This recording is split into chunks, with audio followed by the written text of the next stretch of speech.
I want to dedicate this next song to Salman and the whole team here at Bangalore Open Air.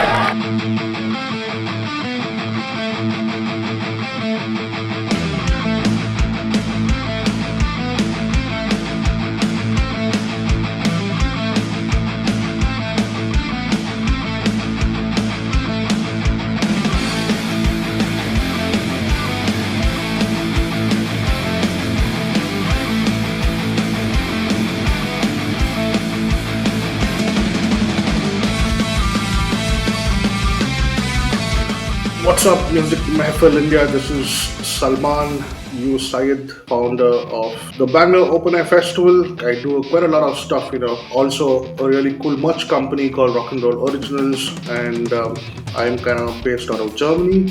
I work for the biggest heavy metal festival in the world called Wacken Open Air. I work in the marketing team, responsible for the global marketing and communication for the Wacken Metal Battle. It's an international competition which happens in 87 countries, where we give opportunity for bands to showcase their talent on a global stage. It's a beautiful Sunday right now, really sunny out here in the small village of Wacken where I live. Really excited to talk to the MusicMehfil guys.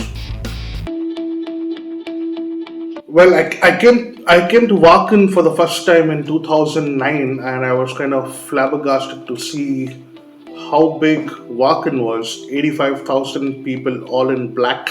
It kind of blew my mind away. Back in the days, I used to manage Cryptos from Bangalore, and we were the first Indian band to do a tour of Europe then. And at the same time, we came down to Walken because it's every metalhead's dream to be in Wacken, and then I said, okay, look, India has a lot of music festivals, but not a dedicated festival for hard rock and heavy metal music. So that's how the whole idea of Bangalore Open Air was born.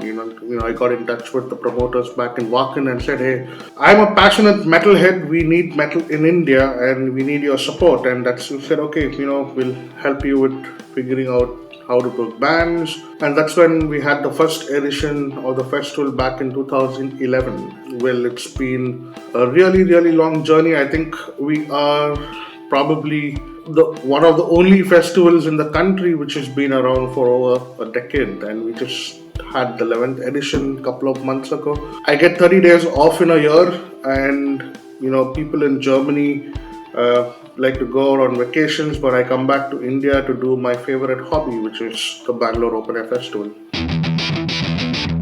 Well, we started the festival in 2011, and we've been doing it every year. We had a hell lot of challenges in the first 2 years.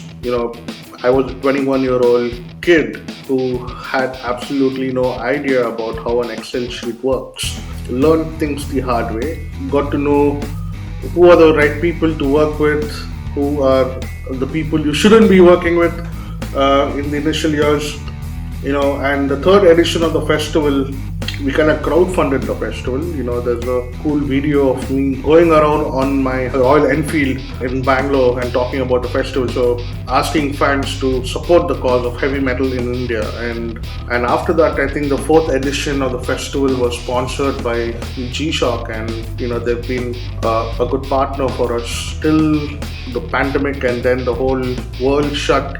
We had to pause for couple of years. We came back in 2022. It was headlined by Mayhem from Norway, and the festival was sold out for the first time ever. We said, okay, cool, it's really great that it's taken us almost 10 years to reach to a stand where we could say we can't allow any more people to the festival because the venue was just too small. We were a bit more optimistic for the next edition, which just happened a couple of months ago. So we moved to a bigger venue. It all starts back from the beginning, right? You have a new venue now, you got to start building on the festival again from where it started. That's been a journey, and every year has been a learning.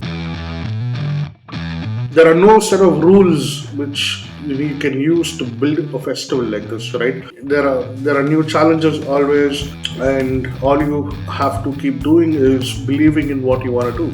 We are one of the only festivals in the country which is all DIY. We don't have any corporate funding which supports us. We are a bunch of metalheads.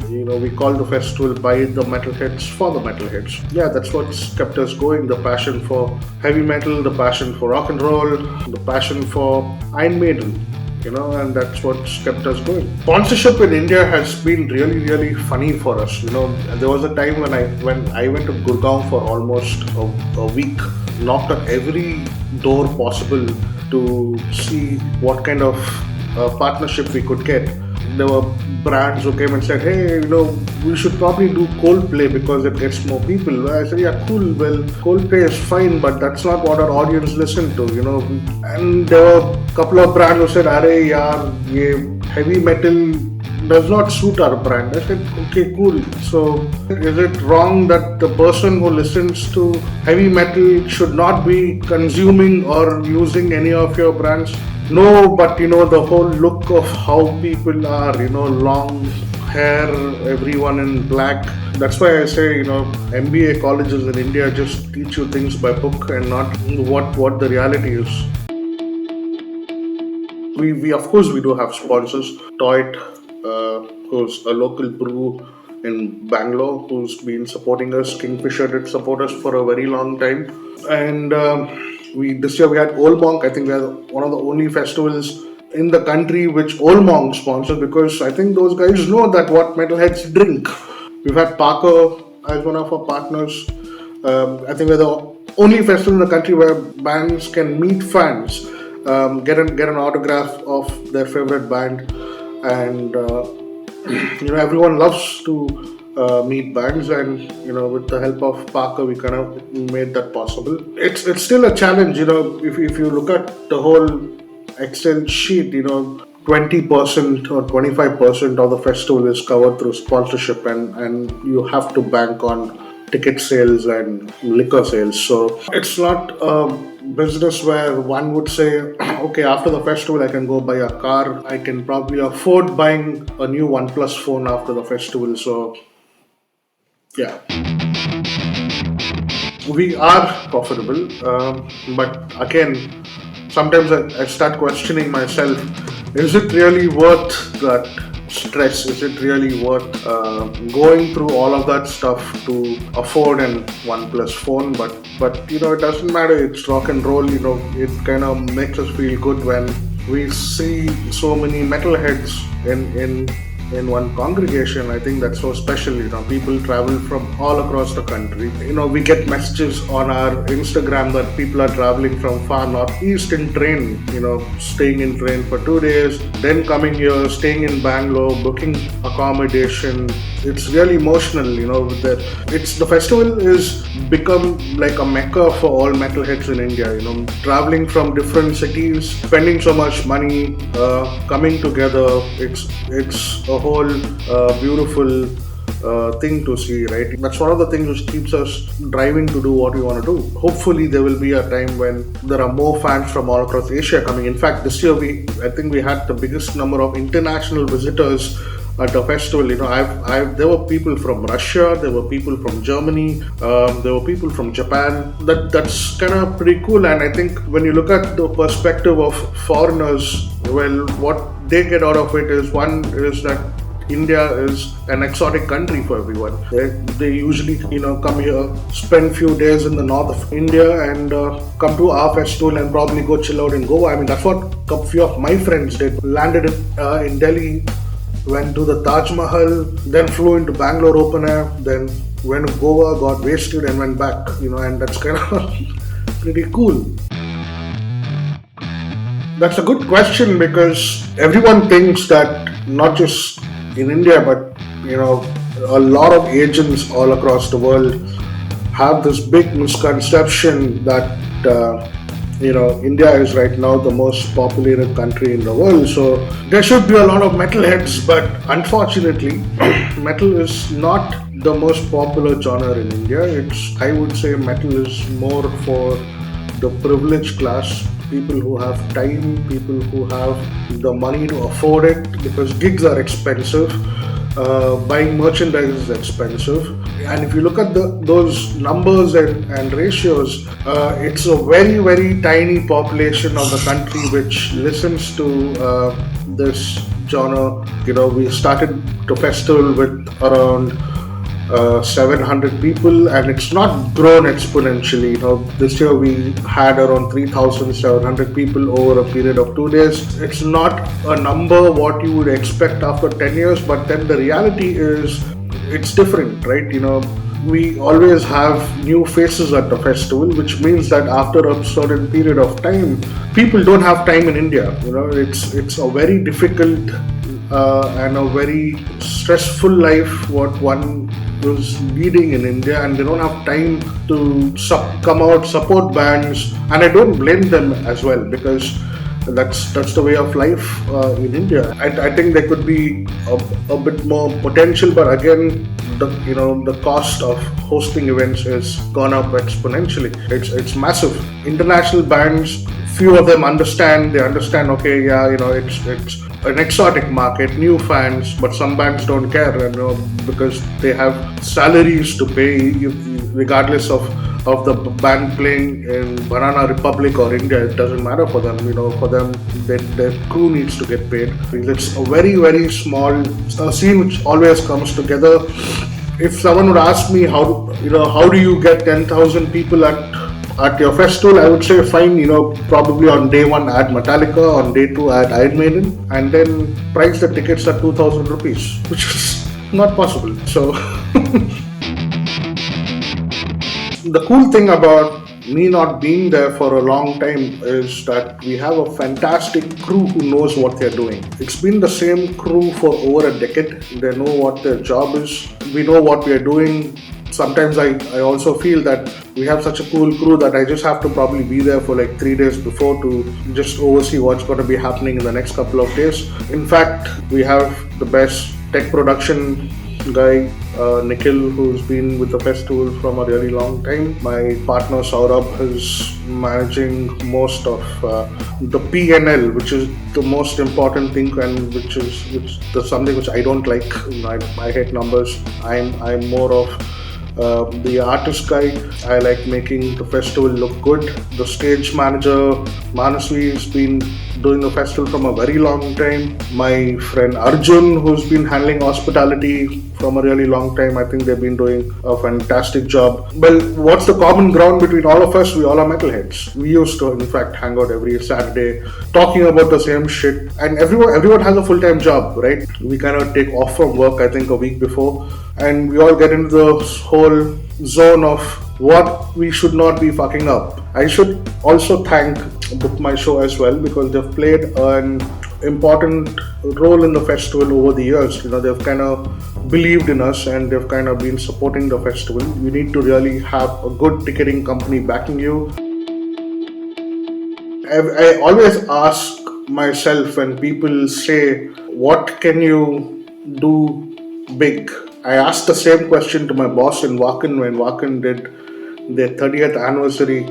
So Thomas, what can you do bigger? He said, I think the next thing is that we take the stage in the air, hang two balloons, and maybe that could be big. For us, what's big is how we can sustain the festival. Well, it's not about having multiple stages. It's not about having bigger bands. It's about being cost effectively sustainable in a way where we could probably do this festival again the next year. When you're talking about logistics of a festival, well, there are different domains of logistics. Well, you have the ground production, you have the technical production. Like I said, every department of the festival is managed by someone. So they know what they're doing, they know what their timelines are, what can we do bigger. I think we have done the biggest. I think we've achieved those standards of what an international festival needs to be, and we're just happy that the festival would keep going on, and that's kind of the most important thing for us. We do something called the Wacken Metal Battle, which is what I'm actually been doing here in Wacken, is where we work with different partners from all across the world, where we give an opportunity for new and upcoming bands to play at Germany at the Wacken Festival. The finals of this usually happens the day before the festival, where have bands from Delhi, Mumbai, Bangalore, Hyderabad, Kolkata, and all of these places where we have regional heats, and they all come down together. We have the India finals the day before the festival, and then the winning band gets to go to Germany. It's just a tool which we use to encourage bands to take part on a global stage, because when they come to Wacken, they get to meet people from the music industry. There are 1,000 people from the music business. There are 3,000 press here, and more than that, you get to play it for an international audience. So it's a really interesting competition. It's like no other competition in the world. We are present in 87 countries.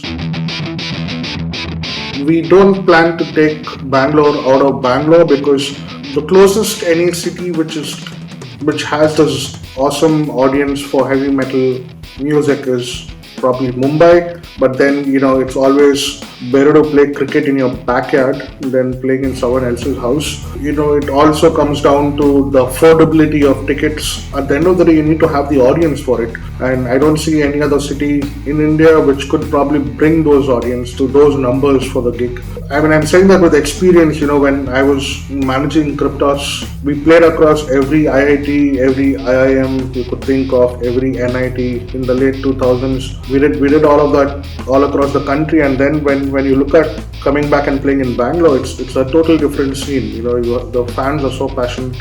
I'm not saying that the fans in other cities are not passionate, but we don't have the numbers in those other cities. I mean, there are smaller gigs and smaller festivals which are happening in these cities, which is fantastic. It also opens opportunity for new and upcoming promoters who want to establish themselves, which is kind of really cool. There always has to be an organic growth in each city, and I don't think we will probably move out. It's just like Wacken. You can't take Wacken out of Wacken. It's a feeling by itself.